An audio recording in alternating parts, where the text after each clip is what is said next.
Esto no es uniforme de pastor, es coincidencia. Coincidencia hoy. Amén.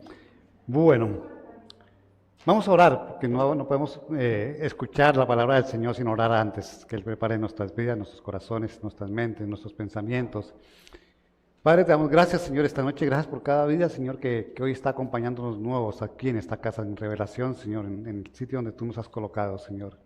Hoy oramos, Señor, para que este mensaje, Señor, llegue a todos, Señor, porque no solamente, Señor, encontrarnos contigo y saber que tú, Señor, nos hiciste un llamado, Señor, que tú nos escogiste, Señor, sino también, Señor, que a pesar de que pase el tiempo, Señor, como cantábamos ahora, tú estás ahí, Señor, y a veces necesitamos retomar, refrescar lo que tú nos has hablado, Señor. Para muchos será palabra que conocemos, para otros será palabra nueva, Señor, pero para nosotros será siempre vida para todos, Señor. Agradecemos tu palabra, Señor, que es bendición para nosotros, en el nombre de Jesús. Amén y amén. Den un aplauso al Señor. Y quiero que vayamos, por favor, al Evangelio de Juan, capítulo 3, versículo 16. Juan 3, 16. ¿Cuántos lo conocen?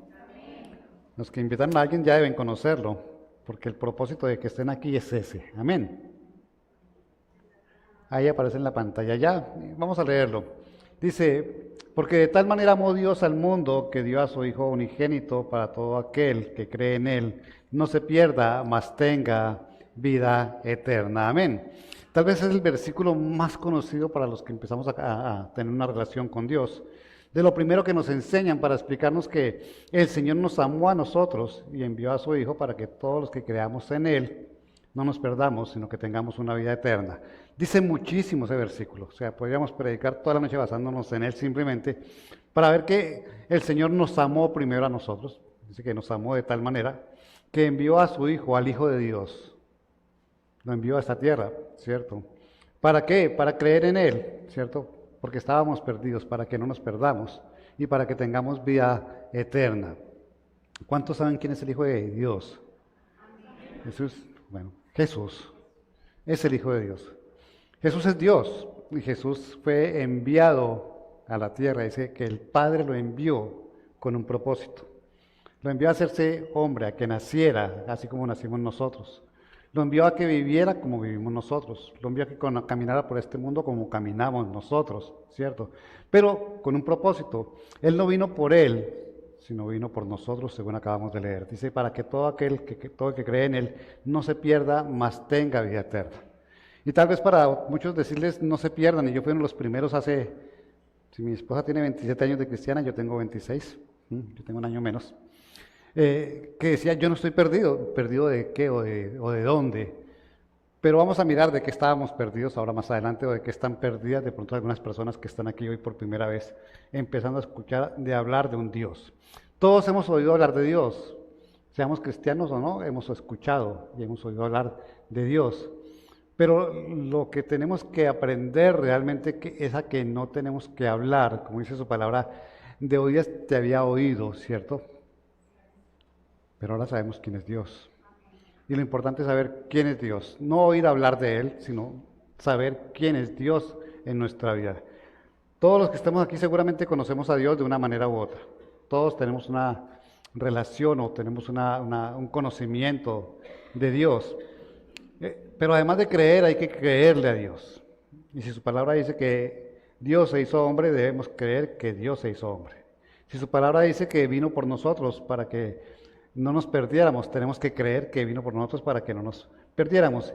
Y si su palabra dice que tengamos vida eterna, tenemos que creer que es para vida eterna. Creemos en un Dios de amor que nos amó, dice la palabra allí, que nos amó a nosotros.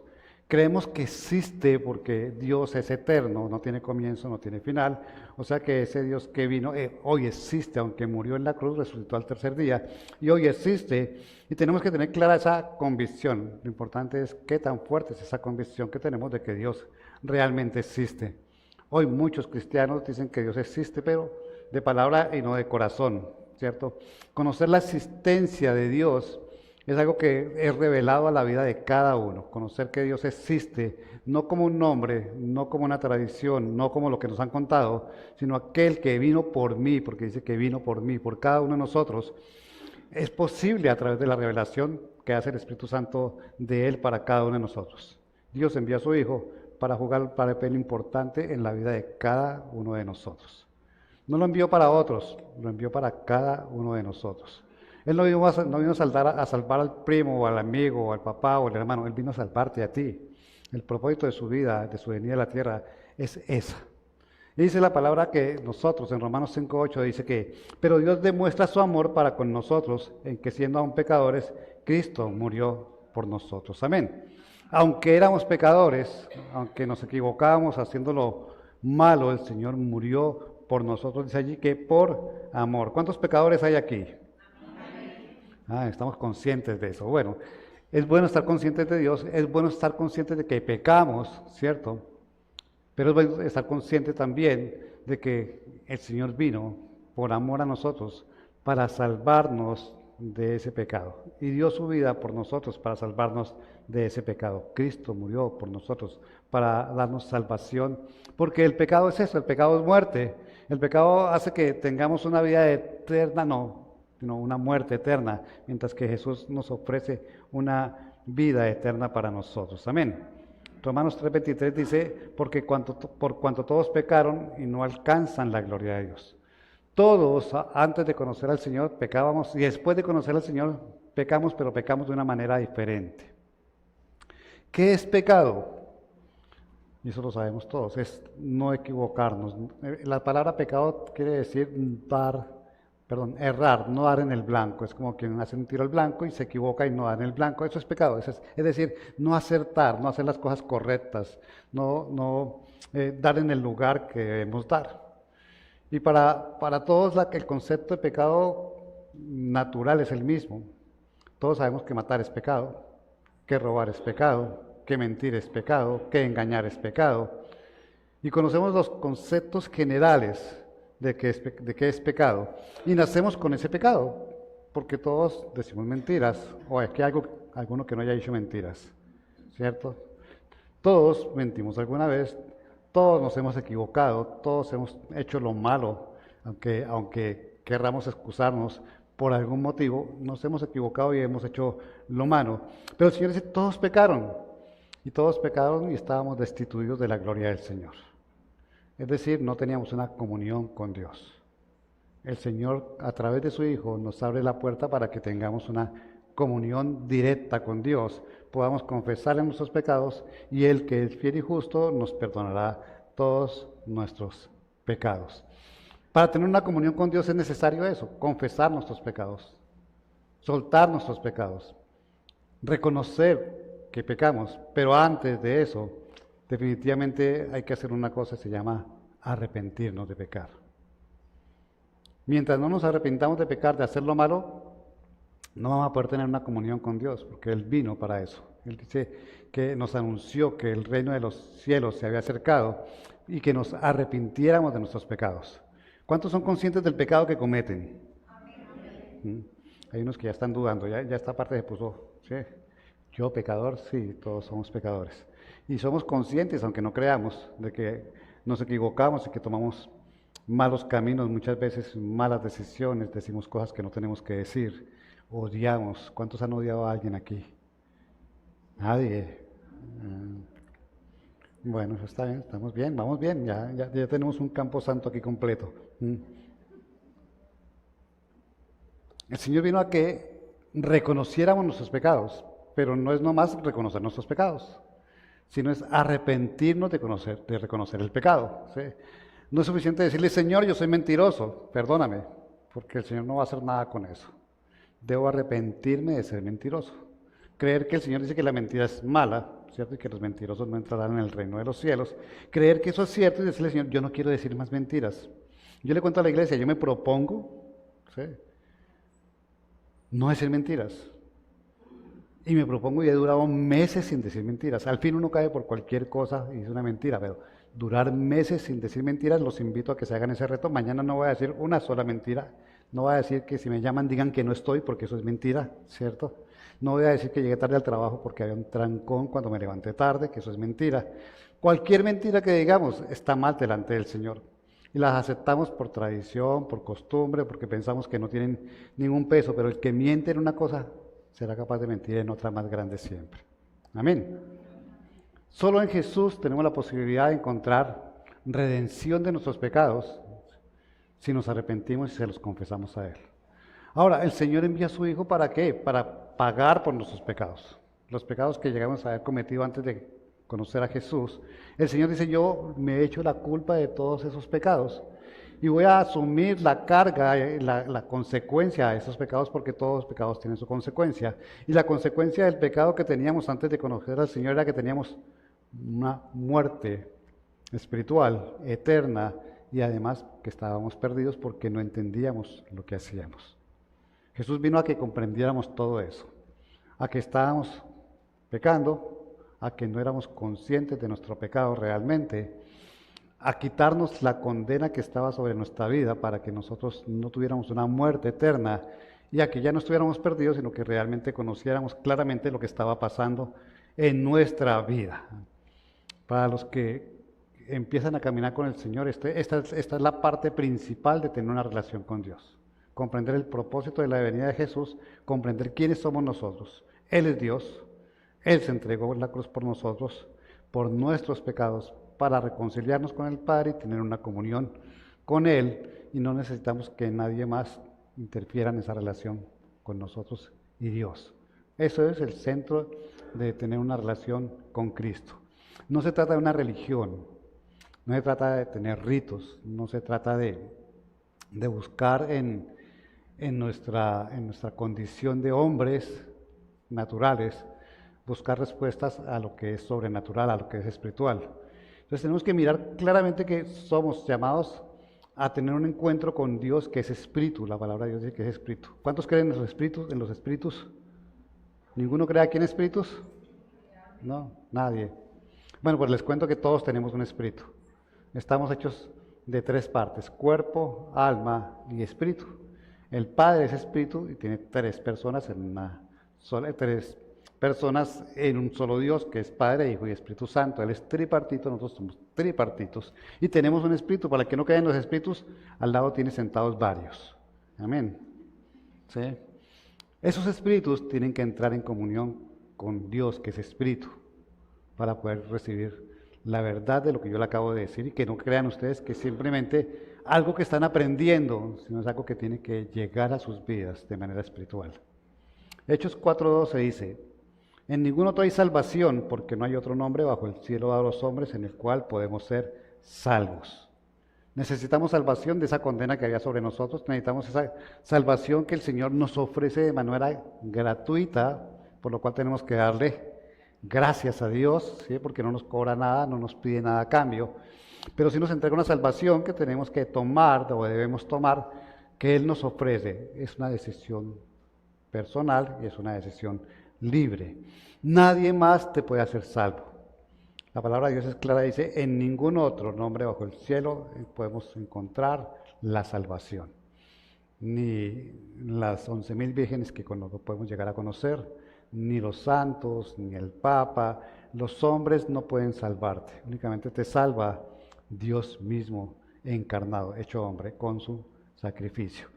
Por más de que nosotros querramos pagar por la salvación, no vamos a obtenerla si no reconocemos a Jesús como Señor y Salvador. La salvación no es algo que se compre. El perdón de Dios no es algo que se compre. La redención de nuestros pecados no es algo que se compre. La justificación, cuando Él dijo, yo me echo la culpa de ellos que pecaron porque no sabían que estaban pecando, no es algo que se compre. Es algo que recibimos como don, como regalo de parte de Dios. Nadie puede venir a decir que compra la salvación porque hace una ofrenda grande para la iglesia. La iglesia es el cuerpo de Cristo. Nosotros somos iglesias. Esto es un templo, un edificio. La iglesia es el cuerpo de Cristo, que es la suma de todos los que estamos aquí reunidos, reconociendo a Jesús como Señor y como Salvador. Amén. Hechos 17:30 dice, por tanto, habiendo pasado por alto los tiempos de ignorancia, Dios declara ahora a todos los hombres en todas partes que se arrepientan. ¿Cuándo nos debemos arrepentir? El Señor dice, yo declaro que sea ahora. Puedes estar pensando en tus pecados en este momento para declarar tus pecados. ¿Vas a dejar de pecar? Sí. Uno le dice, no voy a dejar de pecar. Sí. Vamos a dejar de pecar como pecábamos antes. Antes no teníamos conciencia de pecado. Ahora vamos a pecar teniendo conciencia de pecado. Los pecados que teníamos antes fueron perdonados por Jesús. A partir de ahora, cuando conocemos a Jesús, esos pecados ya los conocemos y sabemos que tienen una consecuencia. Y entonces tenemos que arrepentirnos de los pecados de antes de conocer a Jesús y de los pecados de después de conocer a Jesús. Pero cuando yo sé que estoy haciendo mal, ¿qué hago? Corrijo. ¿Sí? Debe ser por la hora que todos están callados. ¿Sí? Cuando yo estoy haciendo algo malo, lo corrijo y el Señor me revela a mí que estoy cometiendo un pecado, que hasta aquí, hasta este momento, ¿sí?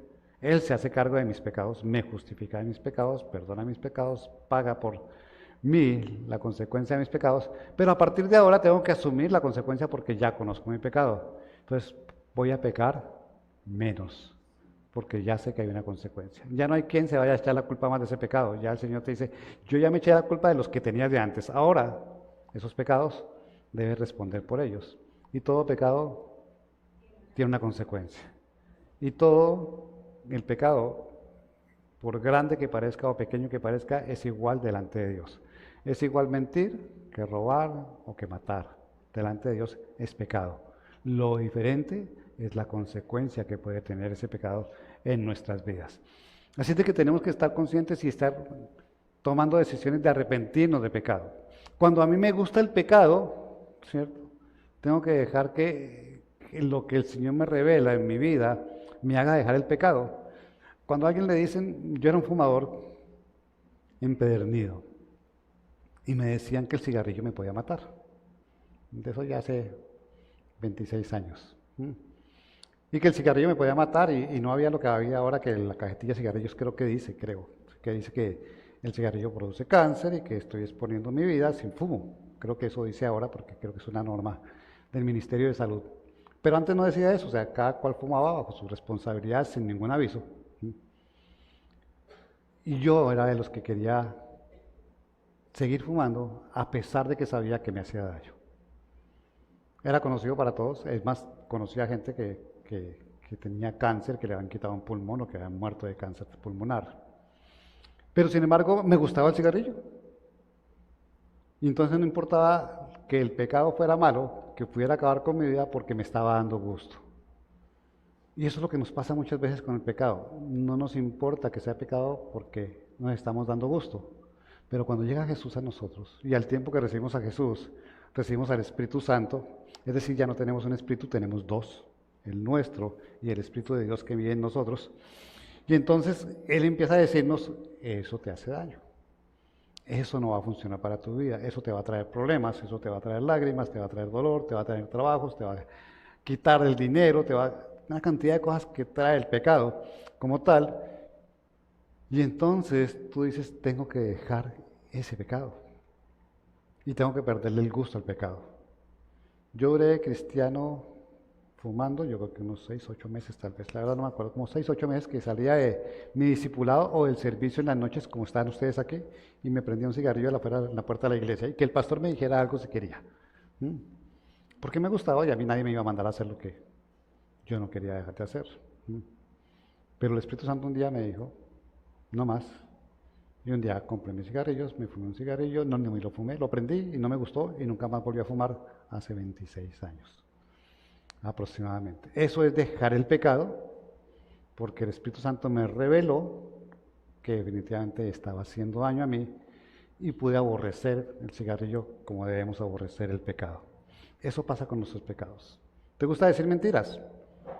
Y te encanta que te vean, eres orgulloso y te encanta llevarte las resmas de papel de la oficina para la casa, ¿sí? Aquí nadie hace eso tampoco. Y te encanta engañar a la gente y tener 2 novios, 2 esposas, sucursal en el centro y sucursal en su casa. Eso es pecado. Y cuando tú conoces a Jesús, eso empieza a picarte y a decirte, tengo que cambiar, tengo que dejar, tengo que abandonar. Y por eso digo que vamos a seguir pecando, pero menos, porque tenemos un conocimiento y una convicción de lo que es pecado. El Señor te ama y por eso estás aquí hoy. El Señor te llamó porque puso los ojos en ti. Tú no puedes decir que viniste a buscar a Jesús. Él te buscó y te trajo hasta acá. La palabra de Dios dice que Él buscó a sus discípulos y los llamó. Ninguno se le atravesó en el camino para decirle, yo quiero ser tu discípulo, sino que Él los buscó e hizo que llegaran a donde estaba Él. A los que están aquí hoy nuevos, que no conocen a Jesús, Jesús hoy te miró y te dijo, necesito rescatar tu vida, necesito salvarte y no quiero que estés más perdido. Necesito que te encuentres conmigo y que empieces a creer que hay un Dios que verdaderamente quiere tener una relación y una comunión contigo. Que no se trata de tener una religión, que el Señor dice que la religión no es buena.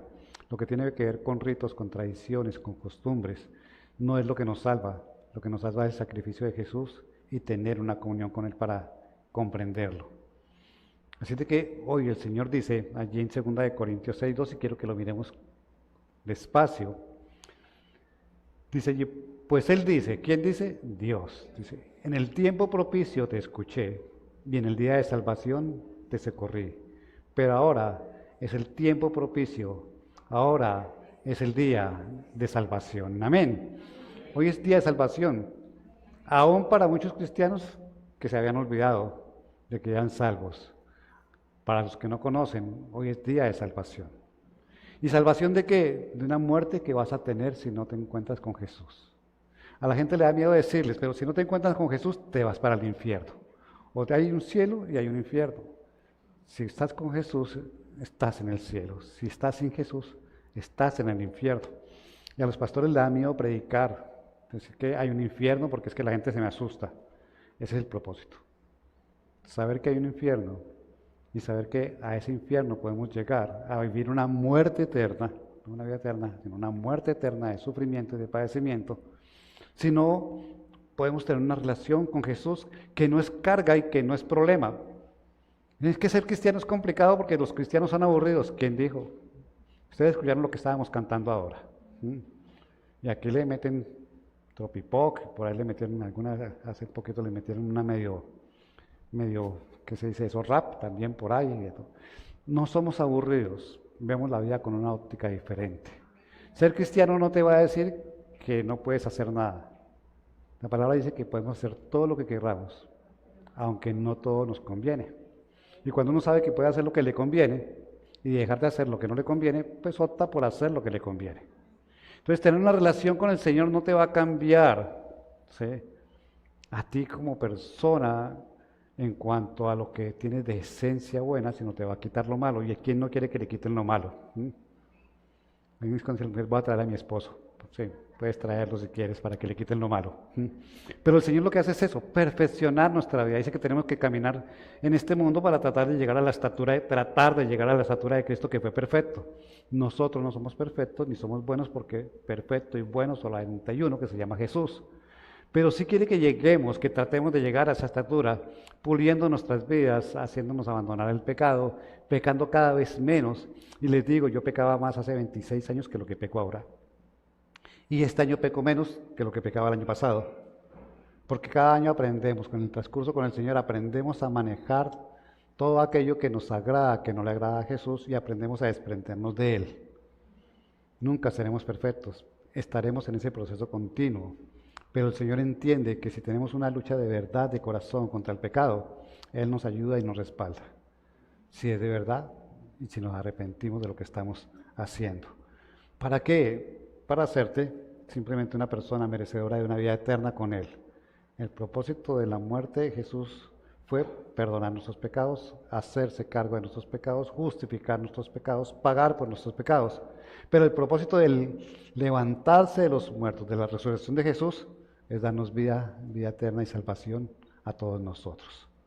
La cruz nos permite ver que Él pagó por nuestros pecados, dio su vida por nosotros. La resurrección nos permite ver que hay una vida eterna para todos nosotros con Él. Si tenemos una relación con Él, si entendemos que nos ama y que nos busca, que nos quiere encontrar y que quiere hacer de nosotros personas diferentes, que quiere que dejemos de ser quienes somos para ser las personas que Él quiere que seamos, y que quiere que empecemos a caminar con Él, porque Él es el camino, es la verdad y es la vida. ¿Qué te va a cambiar de eso? Tu vida. ¿Qué vas a poder ver? Bendiciones. Los problemas no se te van a acabar. pero los vas a ver con una óptica diferente, con la esperanza de que el Señor dice que Él nos saca de todos nuestros problemas. ¿Pasaremos por tormentas? Sí, pasaremos por tormentas, pero el Señor nos lleva a puerto seguro. ¿Pasaremos por desiertos? Sí, pero Él tiene un final para los desiertos, para nosotros. Así de que si estamos enfermos, nos sanará, si estamos perdidos, nos mostrará el camino. Y quiere ofrecernos todo eso simplemente porque le caímos bien, como dice Él puso sus ojos en nosotros. Sabe que somos merecedores de tener una relación con Él, con cada uno de nuestras vidas, con cada uno de nosotros es capaz de poner sus ojos y encargarse de cada uno de nosotros ahora que nos quiere conocer y quiere que nosotros aceptemos tener una relación con Él. ¿Qué hay que hacer para tener una relación con Él? Lo leímos al comienzo, en el primer versículo. Dice que todo aquel que cree en Él. Entonces tenemos que confesar que creemos en Jesús. Pero no solamente que creemos, porque la palabra de Dios dice que hasta los demonios creen y tiemblan cuando escuchan su nombre, sino creerle a Jesús. No se trata de creer, porque creer es fácil. Se trata de creerle a Jesús. Creer todo lo que les acabo de contar y creer que hay promesas de vida para mí. Él dice que yo no comeré el pan con escasez y yo debo creerle. Él dice que si estoy con Él, ¿quién se va a enfrentar conmigo? Que Él suple todas mis necesidades. Y son promesas de Dios y Dios no miente. No es hijo de hombre para mentir, ni hombre para arrepentirse de lo que dice. Y Él no miente. Eso es lo que yo voy a obtener de Él. Pero voy a buscarlo para que me dé de comer, para que me vista, para que me sane. No, voy a buscarlo porque por amor se entregó para que yo tenga vida eterna y perdón de pecados. Eso debe ser gratitud de parte nuestra y poder conocer a un Dios que hoy está pendiente de nuestras decisiones, de nuestras vidas, de cómo nos va y quiere que mejoremos en absolutamente todo. ¿Qué podemos pensar en un momento dado? ¿Por qué me escogió a mí? ¿Por qué te llamó hoy a este lugar? ¿Por qué te hizo venir a este lugar? Porque lo leímos en el último versículo. Hoy es día de salvación. Hoy es día de tomar decisiones si queremos. Hoy es día de que voluntariamente aceptemos que Jesús es Dios y que ese plan de Dios para reconciliarnos con Él se hace efectivo cuando yo digo, quiero a Jesús como mi Señor y Salvador. Cuando yo digo que quiero a mi Señor, quiere decir que Él se va a enseñorear sobre mi vida. Que vamos a hacer la voluntad de Dios y no la nuestra, porque la de Él es buena, agradable y perfecta. Y esa voluntad va a hacer que las cosas me funcionen mejor. Como les digo, no vamos a dejar de tener problemas, pero vamos a estar seguros de que tenemos a alguien que nos saca de problemas. Él se encarga de nuestras cosas. Y cuando nos metemos voluntariamente en problemas, haciendo las cosas que no tenemos que hacer, y lo reconocemos y nos arrepentimos de corazón, Él quita el problema. Eso es cierto. Cuando llevamos nuestra vida a nuestra manera, vamos a sufrir más y a tener más problemas. Él nos llama siempre a poner nuestra vida en orden. ¿En cuál orden? En el orden de Él, en el orden de Dios. Amén. ¿Cuántos de los que están